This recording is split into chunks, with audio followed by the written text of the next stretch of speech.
It's a real hammer, national-level dirty tricks really hammered. A few days ago, the incident involving the Cambodian Prince Group is causing a stir. Chen Ji's Bitcoin worth $15 billion was directly confiscated by the US, shocked the whole world's jaws.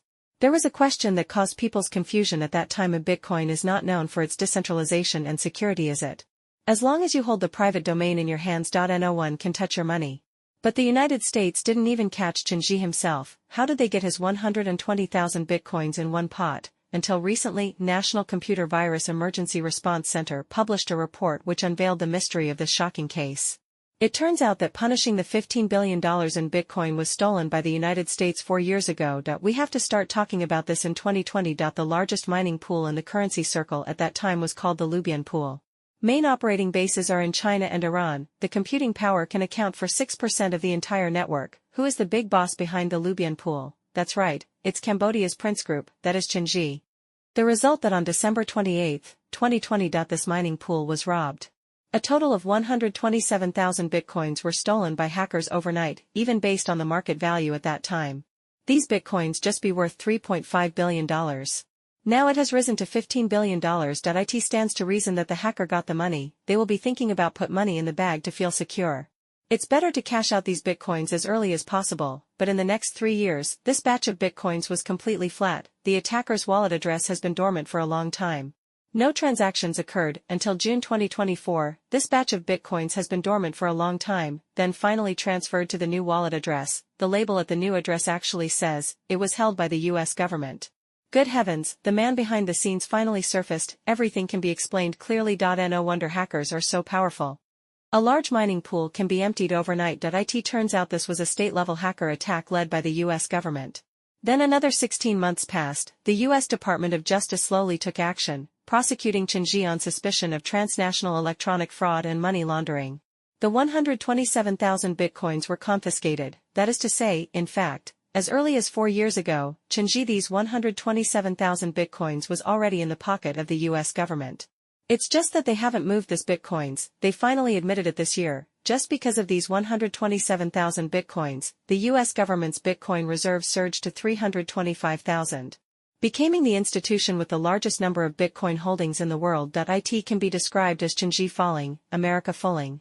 Then the question comes: is Bitcoin still safe? How the US government broke the line of defense and stole these bitcoins? The answer was actually very simple.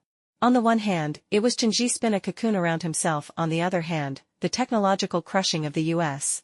It was very clear in the analysis report. Originally, Bitcoin's Pravari key required the use of 256 bits and binary system random number. The level of complexity was like finding a grain of sand in the universe. It was difficult to crack with current technical means. However, the urban Lubian, actually using a 32-bit pseudorandom number generator. As a result, the intensity in April was greatly reduced. It was equivalent to a priceless treasury in the town.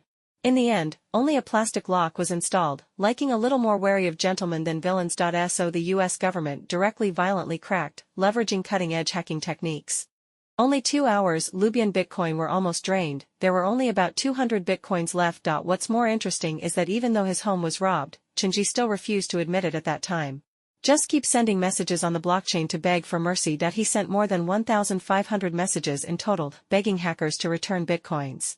To get these bitcoins back, how humble is Chen Ji? He didn't even dare to say that the other party had hacked the mining pool. Instead, they call the other party a white hat hacker, transferring bitcoin to protect his property. As long as the other party was willing to return it. He was willing to pay huge sums. Facing this condition, if it was an ordinary hacker, maybe they really took bitcoins in exchange for ransom. But Chen Ji never expected that. The other party turned out to be a national hacker from the world's most powerful country. So no one paid any attention to him. As a result, the Lubian closed soon after. For Chen Ji, of course he deserved it. His Prince Group claims to have operations all over the world. Chen Ji himself is also a guest of Cambodian senior officials and famous philanthropic entrepreneur.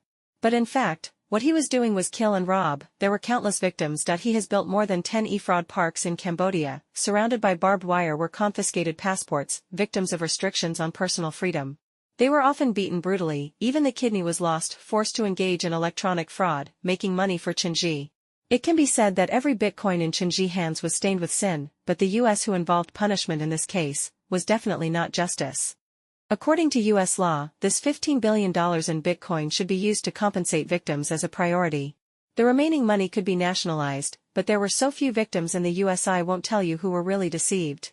Everyone also knows America stole this money 4 years ago but didn't return it to the victim. Deliberately delayed it for 4 years, probably just trying to muddy the waters so as to embezzle this property. This $15 billion in Bitcoin is not a small amount of money for the US.